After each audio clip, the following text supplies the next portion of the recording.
My daughter is severely injured and in critical condition. I received a call from my son while on a trip abroad. When I learned about my granddaughter's dire situation, I immediately returned to the United States. Unfortunately, it was too late. I didn't make it on time. My 5-year-old granddaughter passed away and was placed in a small urn. A year later, when I went to visit the grave, I noticed a small child praying. "Oh, Grandma."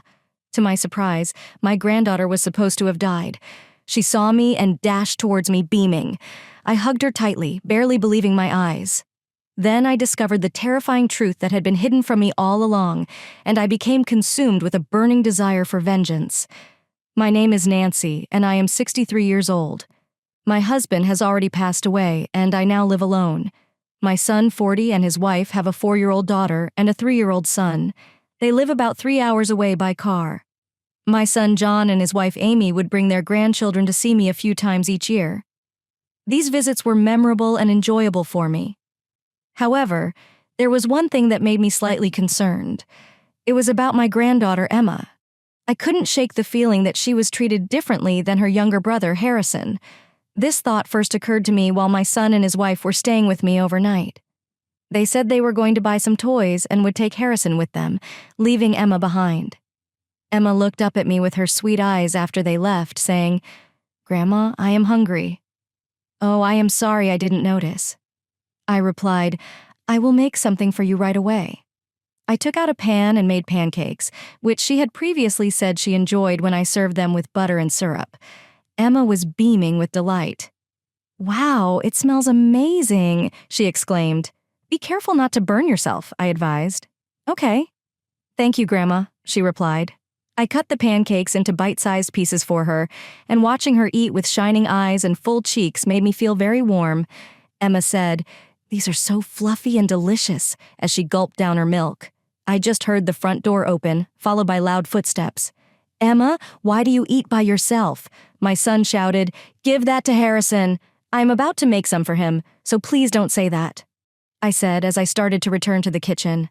But before I could do anything, my son snatched Emma's pancake and fed it to his brother. "I am watching this." Emma's face fell, and she lowered her head, looking sad. I feel sorry for Emma. I offered to make a new batch for Harrison, but my son declined, claiming it was unnecessary. There is no reason to take food away from her while she is eating. I insisted. Emma has a tiny appetite. "Right, Emma? You're full, right?" my son asked. "Yeah," Emma responded. She had only just started eating, so she couldn't possibly be full. I attempted to explain this to John, but he appeared to completely ignore me. "Do not worry about it, Nancy. Emma always acts hungry, but eats very little, according to my daughter-in-law. It's a waste to give her more." I couldn't shake the uneasy feeling as I noticed my daughter-in-law, Amy, staring at Emma with a strangely cold expression, despite having her own child. I wondered if Emma was too sad to speak out. I tried to argue with my son and daughter-in-law, insisting that they were incorrect, but they refused to listen. Right then, I felt a tug on the hem of my apron. When I looked down, I noticed Emma signaling to me with her small hand and looking up at me with a look that indicated she wanted to tell me something. "I am going to get a drink. Emma, do you want to help me?" I said. Emma nodded quietly, and we went into the kitchen together. Once we were alone, she whispered, "It's fine. It happens all the time. I'm the older sister, so I have to thank Harrison as I set the drinks on the table." Emma eagerly assisted me, despite her unease. My son then scolded her, saying, "Emma, stop lying about being hungry when you aren't. Amy advised you to act more like a big sister now that you have a younger brother." Emma's face fell, and she apologized in a small voice. "I apologize," and that broke my heart. I noticed her gently rubbing her stomach, which indicated that she was probably still hungry. I realized that asking her about it in front of everyone would not yield the truth, so I waited until we were alone. I gently took her hand and said, "If you have anything on your mind, you can tell Grandma. I will not tell your parents." Emma hesitated for a moment before quietly admitting, "I feel lonely because they only pay attention to Harrison." I tightly squeezed her hand and said softly, "You can lean on Grandma at any time." Emma smiled warmly and hugged me. To think that such a small child is in so much pain. I need to do something. I observed further and noticed that my son and daughter-in-law rarely spoke to Emma, leaving her to play alone. They lavished Harrison with affection. I knew I couldn't continue like this. After the children had gone to bed, I sat down with my son and daughter-in-law for a serious conversation. They were adamant in their stance, though. John claimed it was all in Emma's head. We are raising them with no favoritism. He refused to move. Look, it is normal for things to change when a new baby arrives. Emma used to be treated like a princess, but now she must share attention. It's the same everywhere, he claimed. Amy added, exactly, despite their close age. Emma is still the older sister. She needs to learn patience.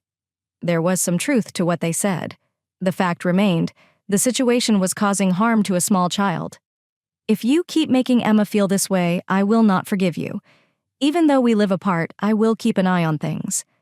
I warned them sternly, but my son dismissed my concerns, saying, "Don't worry too much, Mom. Just enjoy your trips with your friends and remember to bring back some souvenirs." The next morning after breakfast, they quickly packed up and left.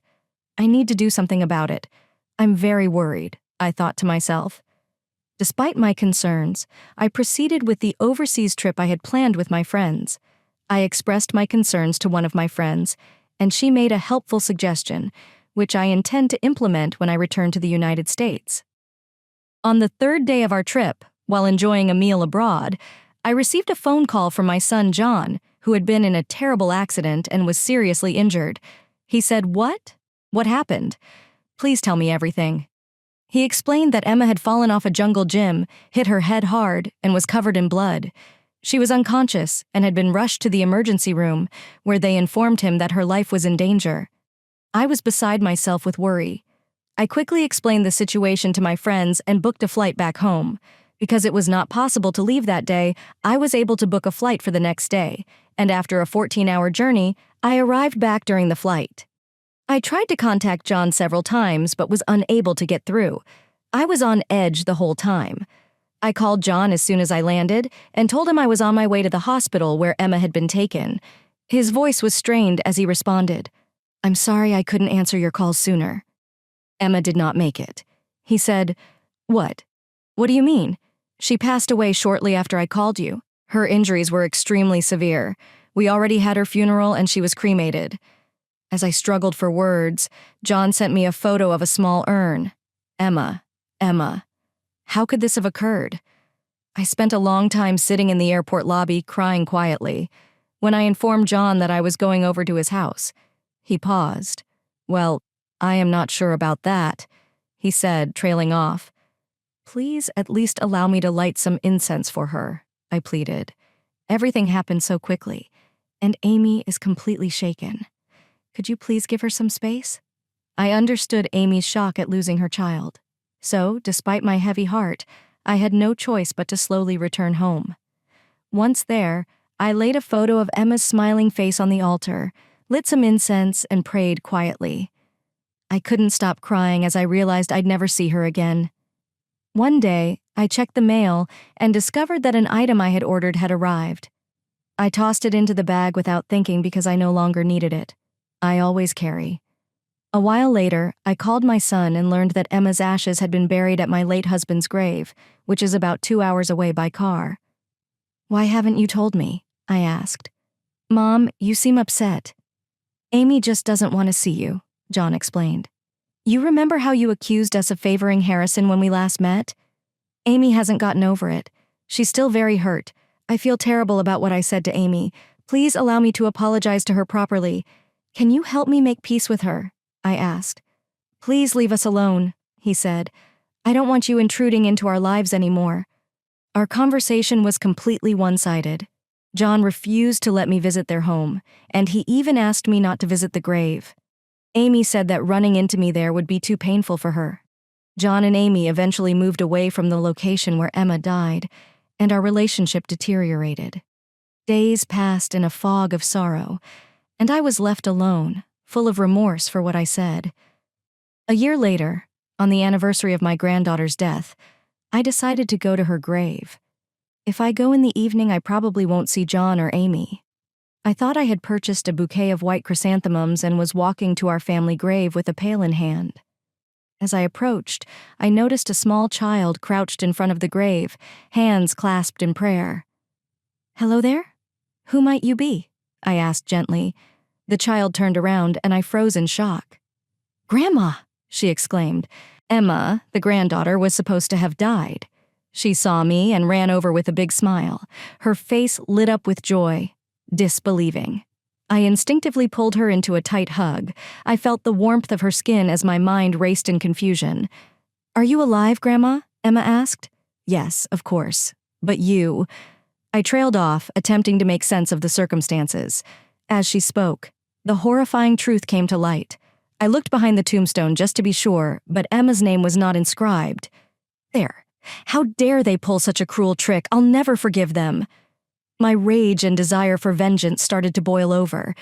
I suddenly remembered the item I had been carrying with me the entire time.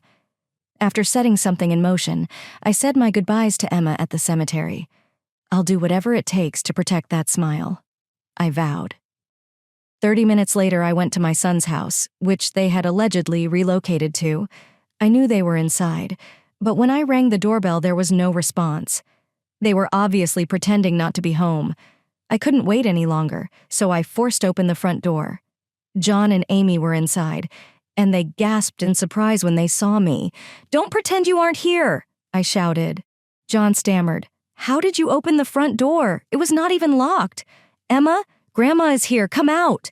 "What exactly are you talking about?" John yelled. "We told you she was gone. She is not here. Ignore him." Emma's name echoed throughout the house as I called it out loudly. I soon heard the pitter-patter of tiny feet, and Emma dashed toward me. I moved quickly and scooped her up in my arms, keeping my son out of the way. John and Amy watched, wide-eyed and speechless. I fixed them with a cold stare. Emma was supposed to have passed away exactly 1 year ago. So why is she here? He realized he couldn't lie his way out of this. John finally admitted that they pretended she was dead because it was easier than dealing with my concerns about how they were raising their children. "You both are the worst," I said, my voice full of contempt. John shot back. "It is your fault. We've been looking after Emma well. However, you accused us of only loving Harrison," Amy added. "Exactly. You made these baseless accusations, and it has been nothing but torture for us ever since. And now they're barging into our home like this. You're the one who is out of line." At first, they appeared to be cornered. However, as time went on, they became more aggressive in their attacks on me, but I refused to back down. I showed them a photo I took at the grave. It showed Emma in tattered clothes, emaciated and covered in bruises. She's wearing the same outfit right now. You couldn't be bothered to give her clean ones? I asked coldly. John attempted to deflect. She constantly runs around outside, tearing her clothes. She eats very little, and her bruises are the result of falling. I could accept scraped knees, but these bruises made no sense. I knew I couldn't let it go, so I played them an audio recording. It was a conversation between them, and it was annoying. Damn it. If you hadn't been looking out the window, none of this would have occurred. It makes me sick. The recording also captured Emma crying as they insulted her, as if the way you treated her wasn't bad enough. You even intended to get rid of her. I can't believe you are my own son. What you two have done is unimaginably cruel. John, shocked, demanded, "How exactly did you record our conversation?" They were clearly surprised by the audio clarity. I explained that I had concealed the listening device in the small pouch Emma always carried with her. I'd asked Emma to leave it in the living room on purpose. A year ago, while on a trip with my friends, one of them told me about this method. I ordered the device online so that I could implement the plan as soon as I returned to the United States. But when I learned of Emma's death, I tucked it away in the bag I always carried and completely forgot about it. As it turned out, by chance, I went to the grave on the same day that my granddaughter was visiting the nearby park with her family. Initially, they intended to leave Emma at home and go on a picnic as a family of 3. However, just as they were getting into the car, a neighbor who had brought over a community notice informed them that Beau was leaving with his family. How adorable is the child peeking out the window while staying behind? We were left with no choice. They reluctantly brought Emma along, but as usual, they focused solely on Harrison, leaving Emma to play alone while exploring. As a clever girl, Emma eventually found her way to the grave she had previously visited. She remembered the location and was quietly paying her respects when I discovered her. John muttered, "So you met her at the graveyard?" "Yes. And that's when I got things moving and started telling you," I responded. "How dare you pull such a dirty trick?" he shouted. "Oh, and who are you talking to?" after pretending Emma was dead and telling her I was also gone. I shot back. To avoid seeing each other, John and Amy told Emma that I had died. The nerve of these people. They got caught off guard. Clearly, I didn't expect to know so much. They stood there, lost for words and visibly uncomfortable. But then John appeared to remember something and approached me. "How about you? Eavesdropping on our conversations? I can see you for that," he threatened.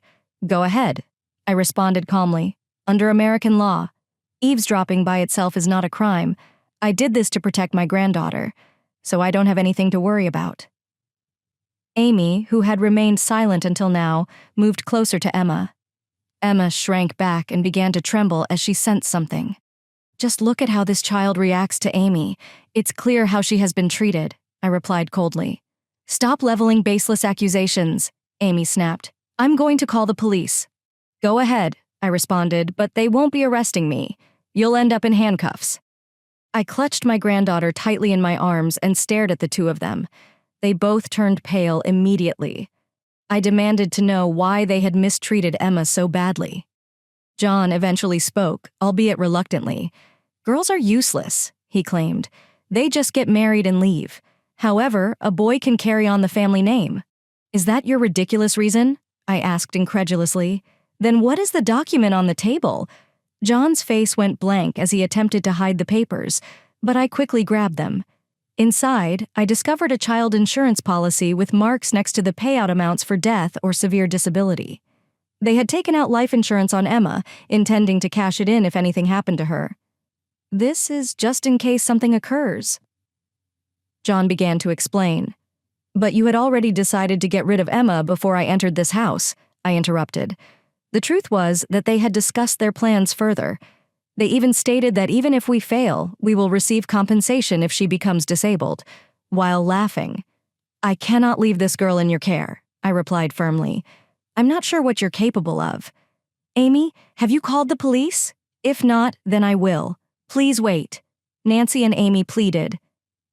"Calm down," John added. "If the police get involved, it will only harm Emma and Harrison. Is this what you want?" Realizing that they still did not understand, I took my grandchildren's hands and turned to face them. "Let us ask them what they want," I suggested John, and Amy reluctantly agreed. Emma spoke up first. "I don't want a mother or father who won't even feed me. I want to stay with Grandma." Hearing this, John and Amy scoffed together, sneering. "See, Emma is not even cute." Then I knelt down to Harrison's level and said, "You can say whatever you want, okay?" Harrison hesitated, but then spoke. "I don't like Mom and Dad either. They are mean to my sister." John and Amy stood there dumbfounded. It was clear that they had been harsh with Harrison as well.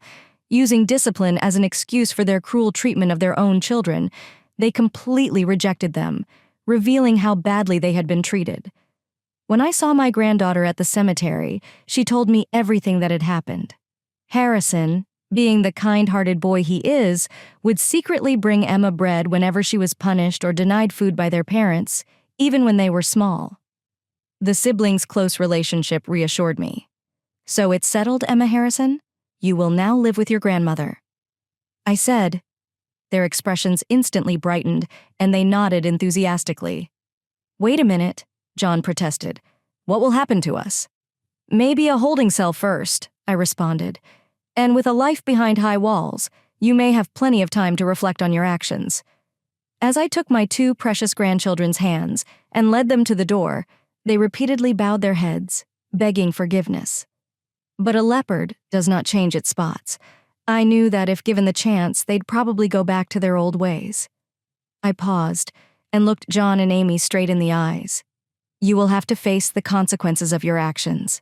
Be prepared." They cried and pleaded, vowing never to do it again. But I did not believe a word. Realizing they couldn't persuade me, They turned to Emma and Harrison and begged them to forgive their parents, but the children all responded in unison, "We hate you. Please do not touch us."